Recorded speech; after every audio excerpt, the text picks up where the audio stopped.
Welcome to InfoGov Day 2022, our inaugural celebration of information governance. Now, more than ever before, information governance is truly everywhere. The smartest companies all have it, the smartest law firms and consultancies are advising on it, and yet many remain confused about how to achieve it. It's been a couple of years since we've been able to get together as a community, public health taking center stage and our industry associations struggling.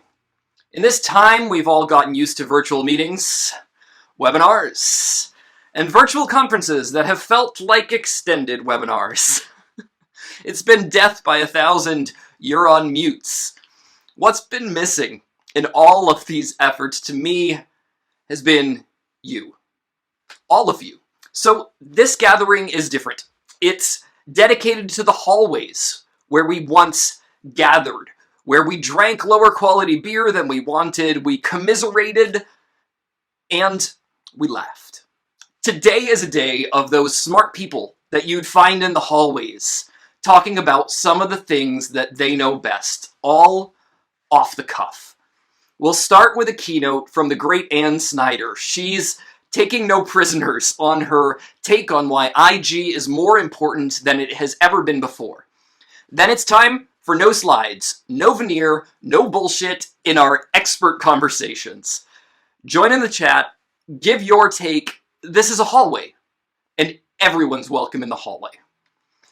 At the end of the day, we're taking the information governance community into the metaverse for one of the coolest experiences that we could imagine. It's like nothing else you've ever seen, like classic Nintendo's Legend of Zelda mixed with table games, playing virtually, and exploring our new metaverse space. We've got some surprises along the way, deep discounts on training courses from Louis Eisen on policy, and we're launching my new IG Foundations and IG Masterclass workshops. They're available for the first time for pre-order today at a solid discount. Through infogov.net, we are bringing this community together because when we are together, there's no stopping us. Between sessions and conversations, be sure to take our survey and help us power the next research, the next useful research for our profession. This afternoon, we'll be switching over to Twitter Spaces for an open conversation on information governance and what information governance means to us today. I hope that by the end of the day, you'll hear something that will prompt growth in you, that you'll learn something about information governance that you hadn't thought about before, and that you'll hear about our vision, the infogov.net vision for the future of our profession. It's a great vision, but it's going to need you to support it. When we announced the kickoff of our lobbying efforts for infogov.net, we said that it was time for information governance to rise up. So today, we rise up. Welcome to InfoGov Day 2022. Information governance is everywhere. Without further ado, I introduce my friend, the expert behind some of the most important works that have moved information governance forward, the IGI Annual Report and the ARMA IG Maturity Index Survey. Her contributions have been numerous and of substantive quality. We start our celebration with the brilliant researcher and IG Mind, president of IG Standard, LLC, Snyder.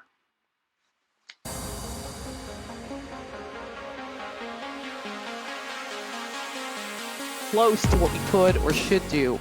Now, I'm not here to, give you a Debbie Downer speech, and the reasons for that are manifold. And reason one is that it's not generally in my constitution to. Some people aren't speaker. You might have to make sure you're muting. I'm getting some feedback. So the reasons for why I'm not going to give you a Debbie Downer speech are manifold. First, it's not in my constitution to do that.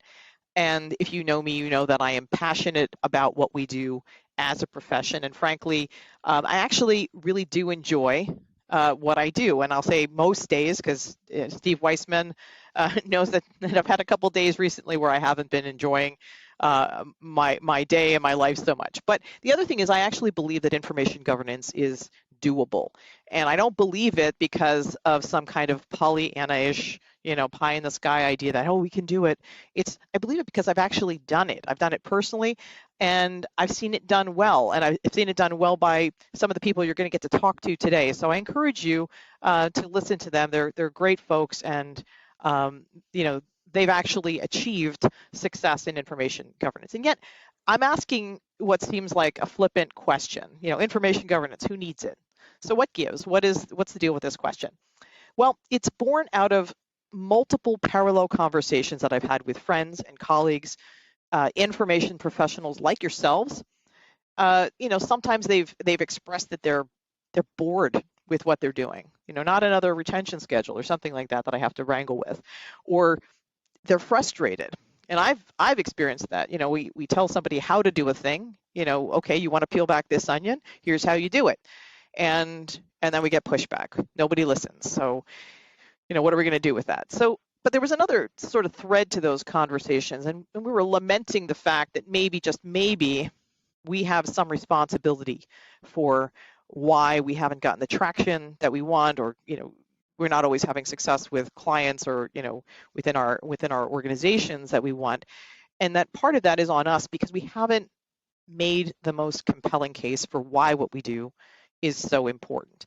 And I want to be clear that I'm not talking here about making what people call the business case for IG, showing the metrics or ROI for this or that project, or tailoring your elevator pitch to a particular stakeholder. There's a lot of great information that's out there on this topic. Ann Gore, who's is somebody you'll hear from later today, she was on a panel with us at ARMA and has great work out there on just this topic. So I refer you to the corpus of work that's already out there on making the business case. What I'm talking about, though, is something the overarching or compelling reason why IG is so important, why it's not really just a cost center and a begrudged thing that I'm making up words now that we have to do. And some might call this the value proposition for information governance. So I don't know if you've seen the movie Princess Bride, but if you have, think of that moment where Wesley, he's just been tortured and he's on his way to Miracle Max. Max, pumps his lungs full of air and pushes on him. And he says, "What's so important worth living for?" What does he say? He says, "True love." Well, he says, "True love."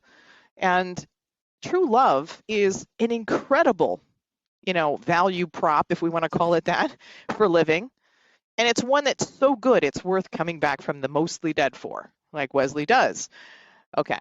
Now, if you filled my lungs with air, me as a lawyer, and you squished on me and you said, well, back in the day when I was, working crazy hours as an associate, you said, what's so important? What's so important worth lawyering for? I might have said something like justice. A doctor might say something around healing.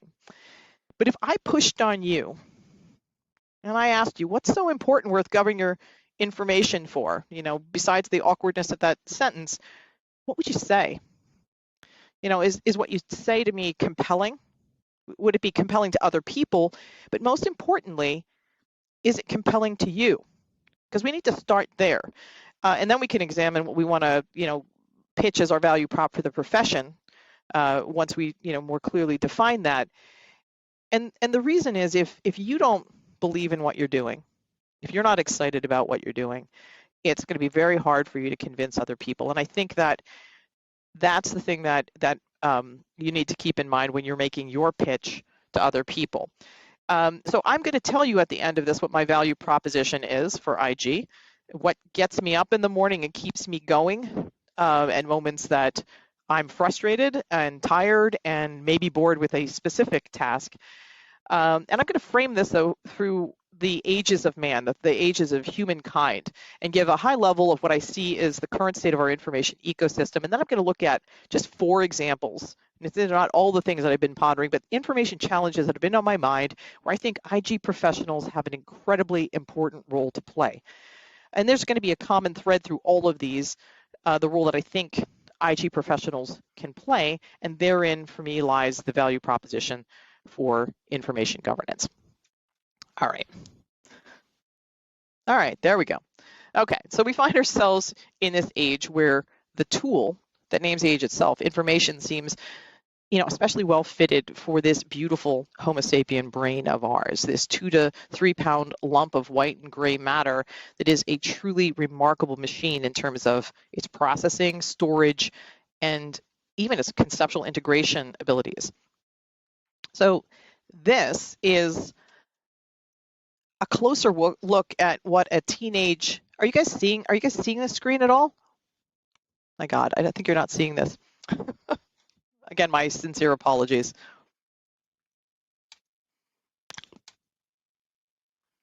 Wow.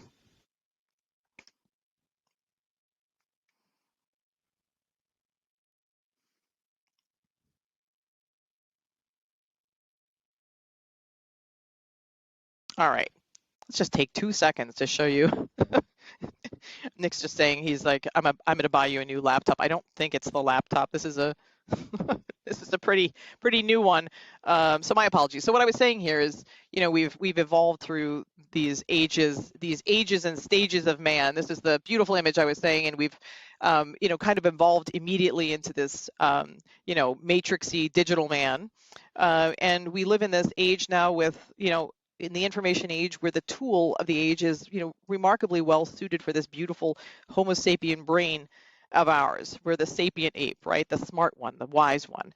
And so this is closer to what a teenage Anne expected the future to be like, this age of the human mind, right? And I thought that at least by now, and again, this was pre-Matrix, so I was prescient in this, that I'd be able to just plug into a computer and download some kind of literature. I wouldn't have to, suffer through crime and punishment. I could just download it. I could download the complete works of William Shakespeare and experience all those plays in just seconds of time, right? Now, this was, of course, painfully naive on so many different dimensions, even, just the idea that part of enjoying Shakespeare is savoring it. But I won't poke holes in little Anne's arguments at the time. But I would contend that today we have important decisions to make about what this age will be like for our species, whether it's going to be a future of humankind actualized like this man, or something decidedly more unpleasant. And I will say that my sort of inkling right now is that we're kind of currently veered toward the more unpleasant dystopian direction. But again, I'm really hopeful that we can course correct. And I think that that's the important thing that we as IG professionals can help do. So a major issue that we contend with in our information ecosystem, even very early, and I think we're at the beginning of the information age, I hope we have a long time to go beyond this, is just the sheer volume of information that we have to contend with. And some people have described this in terms of the volume, variety, and velocity with which information is coming at as an information explosion. And that may feel apt because when information is growing at an exponential rate, and it's doubling, every X number of years, and that doubling time is getting shorter and shorter, it can feel like an explosion. And that explosion of information is due to things that we're intentionally creating, but also this massive passive amount of information that's being generated in just little devices like this. You leave, a digital trail. Your cars, well, not my car because it's an ancient one, have computers in them. You're leaving a digital trail everywhere you go, and I don't think we really think about the volume of that. Not to mention creating, virtual representations of humans, but also inanimate objects, and using technical sensing devices. Okay, but I want to note that this is about quantity of information, not necessarily quality. So this explosion is in all works of Shakespeare, and whoops. And by the way, Kitten, this is a Kitten. Kitten doesn't care about your information problems. It's not all about quality, it's about quantity. A lot of what we're producing here isn't works of Shakespeare, it's digital detritus, rot, redundant, obsolete, and trivial information, and also maybe some stuff that if we thought about it a little bit more carefully, we wouldn't want to collect in the first place. So I actually prefer a different description for the state of our information, because I think it's a little less dare I say, incendiary. That's an homage to Steve. I made a joke there for Steve. It's less explosive. It doesn't seem as alarmist, and I think can drive the point home a little bit more clearly for people. And it's the example of lilies on a pond. So if I have a pond of a finite size and the lilies double, let's just say every day, on the second day, 1 lily becomes 2. On day 2, 2 become 4, 4 become 8, and so on, right? The lily pads, like our information, are growing pretty fast. They're doubling. So what, right? Lilies, I like lilies. Lilies are beautiful. More is better, right? And that is the attitude that some people have taken with our information, just like collect it all. We'll do something with it. We'll process it. Don't worry. But I want to remind you that not all of that information is of the same value, and it's stuff that you have to plow to get to the information that you actually want. So the other thing is, I'm looking at this. I have plenty.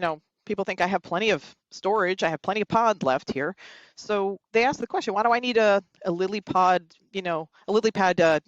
governance professional? It's the same question they're asking about you. Why do I need an information governance professional? Now, if I tell you that the pond is going to be completely covered by day 50, and that once it's covered, there's going to be a catastrophic failure of the pond ecosystem. On what day is the pond going to be half full? Now, again, I'd encourage you to shout out numbers and stuff like that, but put them in the chat. I hope it's obvious that the answer is day 49, okay? And the problem is, on day 49, we're not seeing an explosion here, but day 49, things look pretty good, right? And especially from the vantage point of that little koi fish, he's got half the pond to go. But it's misleading, it's deceptive, because, of course, we're just one day away from the catastrophic failure of the system. Now, the pond is a closed system. The pond doesn't get bigger. And of course, that isn't, though, what we've seen in our information ecosystem, at least so far. And the question is why? And it's because we've effectively been able to make the pond bigger, for a number of reasons. For example, information storage has gotten cheaper, and we can store information more cheaply in less space. And that has, it doesn't actually make the pond bigger. It sort of effectively makes that pond bigger. And that's just the tip of the iceberg of what we might actually be able to do, what we've seen so far. So there's an article just a couple months ago in Scientific American, that was talking about using DNA for data storage. Now, this isn't a new concept, and it's not science fiction. It's the Adaptive DNA Storage Codex. And basically what it does is it converts the ones and zeros to the 4 nucleotide code that makes up our DNA. And it's really promising. There's some little glitches they're trying to work out. It's a little bit more expensive, and building it is time consuming at the moment. But if we can perfect this, we would theoretically be able to store all of the information in the Library of Congress in a DNA archive the size of a poppy seed. And actually, we'd be able to store that 6,000 times over in that tiny, tiny little space. And we would be able to, I can't get precise numbers on it. They're all over the place about how many zettabytes of information we're going to have by 2025. But you would theoretically be able to store that in the size of a DNA archive the size of a ping pong ball. Of course, these technical challenges I mentioned, the length of time to synthesize, sources of error would be different. So the idea of getting a computer virus would actually maybe be a real virus, and you'd have other sources of error like skip sequences and things like that. But anyway, boom, just like that, the pond is effectively bigger, because you could store more information. But there are also massive improvements in information processing speeds, including improvements in hardware, as well as the algorithms that we use, although there's some bias in those, and we'll talk about that in a second. These advances don't actually make the pond itself bigger, but they make it easier to get through what's there, to get to the information that I'm actually looking for faster, and ideally cheaper and better. So we use terms like recall, and precision in the e-discovery world. So basically, am I getting all the stuff I'm looking for, and am I getting the right stuff? Like how many false positives do I have in that mix? Now, I will tell you that even though we have made improvements in those search functions, I think I've seen a degradation in our search abilities. Some of it has to do with the algorithms and what we get served up intentionally, but I think some of it may be a bigger and more frightening problem than that. Now, some actually say that Moore's law is going to come to an end in this decade, and that's the sort of the number of transistors on an integrated circuit was doubling every 2 years. It was an observed phenomenon and not necessarily a prediction. But for the most part so far, we've been doing a really good job at keeping that pond, making that system bigger and bigger, and getting through the detritus to get through the important information faster. So effectively, we've made digital chicken littles of us all the people who were, warning of the impending doom and gloom because, the information explosion didn't happen, and of course the sky did not fall. Now, I do want to take a quick look just for a second as we look at the environment we're working in. What's in that mountain of data? Is it all works of Shakespeare? Of course not. In fact, we know that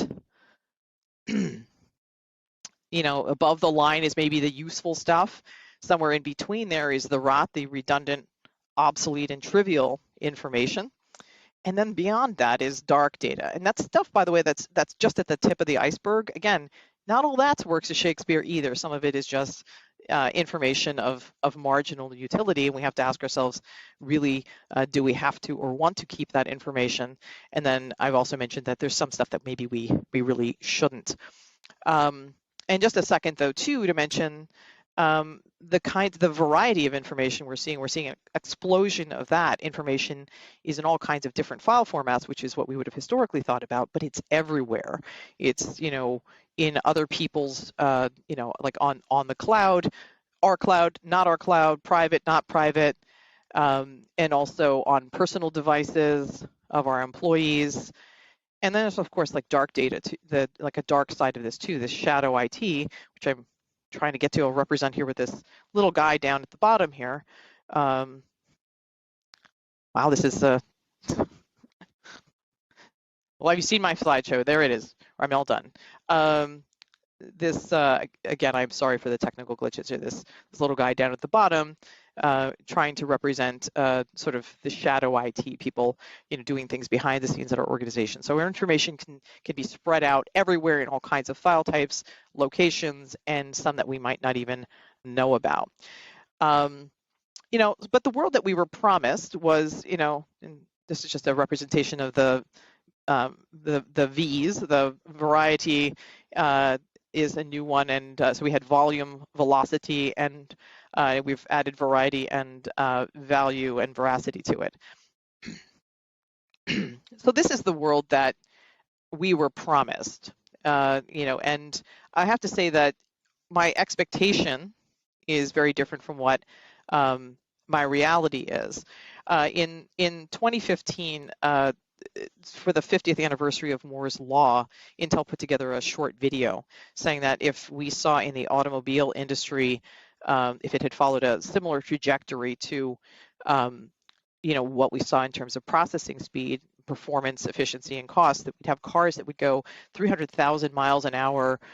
We'd get, 2 million miles per gallon. It would cost only 4 cents to make a car. Now, there are some obvious problems with that analogy. Again, I'm not going to get into that, but it's a promise of a world that is really impressive, and it should feel a lot more like what we see in this image here, with everything at my fingertips. And I'll tell you, in some ways, my world really does feel that way when I am, just trying to get consumer goods to my door. That's awesome, right? I can miracle those things pretty easily. And I have more information, and you do too, at your fingertips today than any other human beings at any other time in the history of our species, and that's pretty impressive. But, the problem, though, is, with respect to other information that we're using, it doesn't always feel like we're there. So if we reached all the promise that I think that we should have had in 10 years, again, I'm thinking that this is my information expectation today. Again, this veritable unleashing of the human mind. I don't know about the rest of you though, but except for fleeting moments of flow, my day actually looks, typical day tends to look a lot more like this. And I don't know what this guy is doing specifically in the picture. He looks like a typical knowledge worker from my perspective. He's reconciling across multiple, these spreadsheets across multiple applications, manually entering complex data from one system to another. And he's going to make mistakes when he does that, because this is not a kind of task that humans are really good at. And while he's focused on that, he's missing other things that are important. His human brain, as amazing as that lump of gray matter is, can only process so much information at a time. And he can experience a thing called inattention blindness, where he actually misses things that are, obvious or seemingly obvious and important. There's actually an experiment, if you haven't heard of the invisible gorilla experiment by Simon and Chabris, that's worth looking at. People were given the task of people were watching the Confederates of the experimenter wearing black and white shirts passing a volleyball back and forth. They were asked to count how many times the people with the white shirts passed the ball. And as they're doing that, a man in a gorilla suit walks through, kind of stops for a second, waves his arms a little bit, and keeps walking. And at the end of the experiment, people report how many times they saw the people pass the ball, 15 times or whatever it was. And then they ask him, but did you see the gorilla? And the vast majority of people missed it. So you can miss something that's obvious, and in this case, it doesn't matter because it's just a man in a gorilla suit, but missing important pieces of information that are actually relevant to your human functioning is a different matter. This guy, by the end of his day, is tapped out. He has nothing left when he goes home. He can just veg out, and he is a victim of information overload. Now, this is the first of the challenges I said I discussed, where I think IG professionals can play a crucial role in determining the direction that this information age is going to take. Will it be an age of human actualization, or one in which we, like this guy, are just cogs in a digital machine? What people worried was going to happen in the industrial era, right? We have the technology, and to actually connect these pieces of information for this human sitting here. But we, as IG professionals and RIM professionals, understand the process. So the technology alone is not going to save us. We need to have a good process associated with that technology.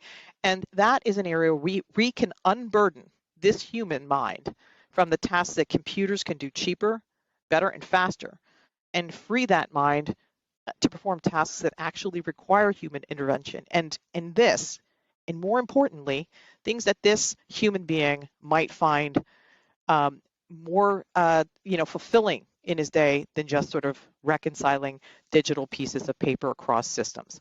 And this is where we talk about digital transformation. That's awesome. We have the technical ability to do all of those things, to connect our systems, and we can actually unburden this human mind today. But we need to marry that with the foundational principles that we have in terms of developing good processes to connect those systems. So the next problem that I think we face that's a major one is misinformation and disinformation.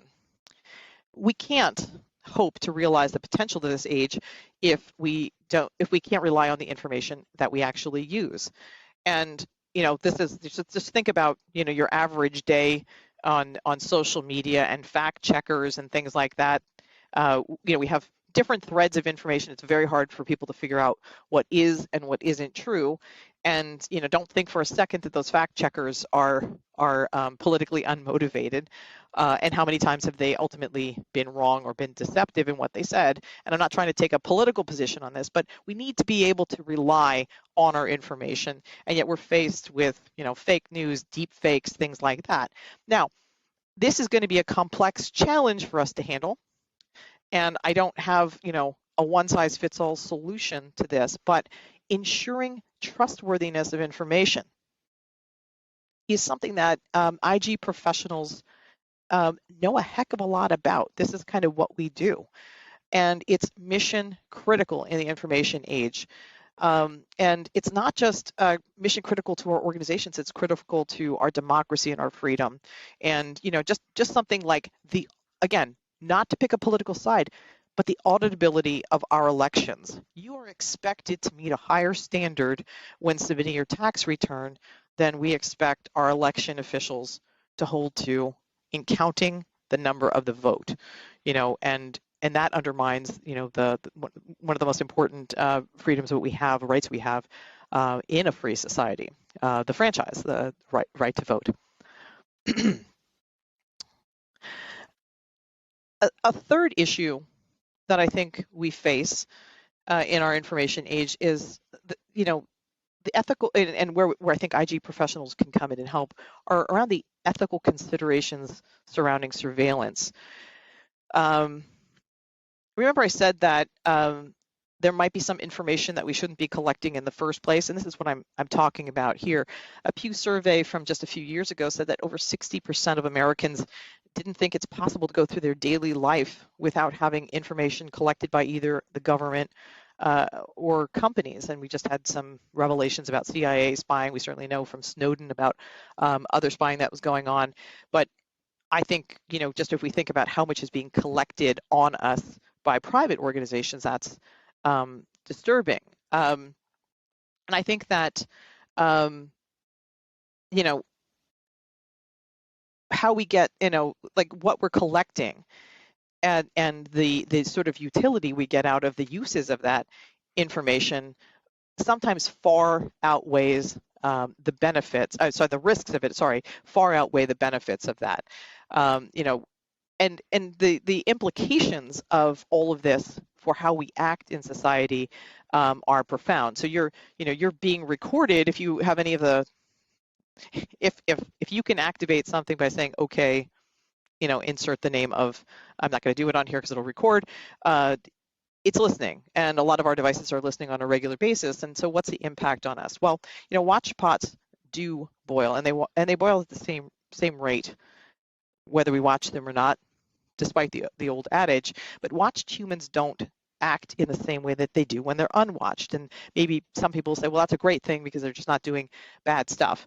But it has a greater impact than just on keeping us from doing bad things. It keeps us from interacting in a free and open way, and that is a serious problem. So as IG professionals, I think we need to challenge, and this is from the ethical perspective in this role, we need to challenge whether those marginal gains that we get from the ubiquitous surveillance and collection of data on humans are truly worth what we give up in terms of our freedom and our privacy. And I would submit that in many cases, they do not. A final issue, and I've got to move because I'm running out of some time here, is bias, the issue of bias. And this is an ethical concern I think IG professionals have to raise in how we use the data that we create on people and how it perpetuates bias. And I think there's been a lot of discussions that I'm sure many of you are familiar with regard to biases in the algorithms that we use. And, we in the legal profession exclude evidence of, say, past crimes as evidence of a crime in this particular incident, because we know it creates such a terrible bias in terms of whether people will convict. So we just outright exclude it as evidence. It doesn't mean it's not relevant or a good predictor. And one of the biases that I'm thinking about in particular is using this past data that we have on people to predict future behavior and things like, whether someone should get a loan. And your zip code might be a really, good guesstimate of how, whether you're going to default on it, but it is also correlated with other things. And we end up perpetuating biases and sort of locking people into mistakes of the past, or things that might not even have had anything to do with them. And that data that we are using, that we're relying on, is at best, it might be our best guess of what's going to happen, but perhaps, and this is again the ethical question I think IG professionals can help in, is it might be better to forego many of these hazy glimpses that we get into our future, rather than risk binding future generations to decisions or mistakes of the past. And I have to say, even on a personal level, I don't want to be boxed in to an echo chamber of my own thoughts because of what I search for on Amazon. I don't want to just get things served up to me based on what I looked for in the past. I'd like to see the world afresh, browsing and seeing new things, and not being in that isolated chamber of yourself has real benefits in terms of expanding your horizons.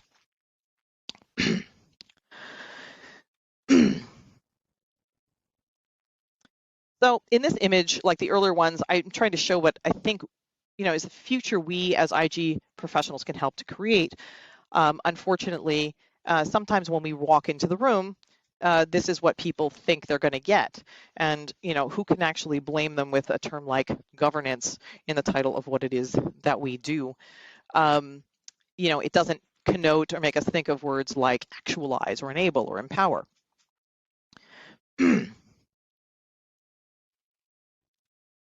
So here we are today.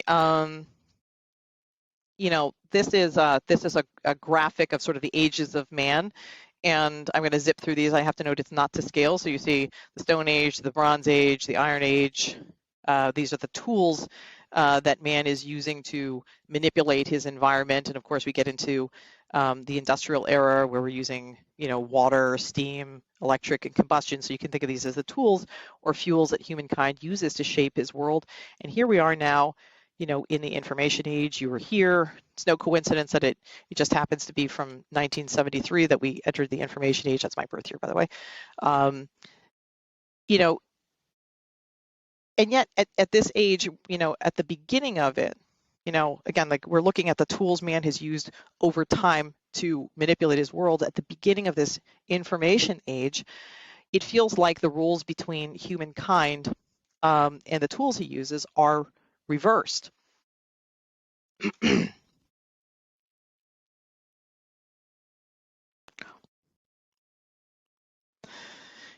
each of the examples that I gave, man is being limited or burdened by the information that he's using. So he's a cog in the digital machine, plowing through information and data overwhelm, sorting truth from myths and disinformation, and is the surveilled object of data collection and not its user, or has his future determined and limited and bound to repeat a past that might not even be his own. Now, in each of these cases, I showed the role that I think IG professionals can play in flipping the script, flipping it back to what I think it should be, where the tool of the age, information, serves man, and not the other way around. So here is my value prop for information governance, what it is for me, what keeps me going. So by enabling us to use our information better, information governance frees us to be more human and to actualize our full human potential, to not be in this Sisyphean task of pushing a boulder, up the same hill over and over again. And in short, we need information governance, because without it, our information governs us. And that is what keeps me it gets me up in the morning. It keeps me going when the days are long and I feel frustrations, or I'm bored, or I'm tired. And I hope that you leave today's conference with some inspiration and enthusiasm of your own, and take it with you out into the real world. And I hope that you find your true love for information governance, and have a great rest of your day. Sorry about the glitches that I experienced here. I hope I get to speak to you at some of the events later today and in the chats. And of course, I would be remiss if I didn't say at the end of this, have fun storming the castle. Thank you.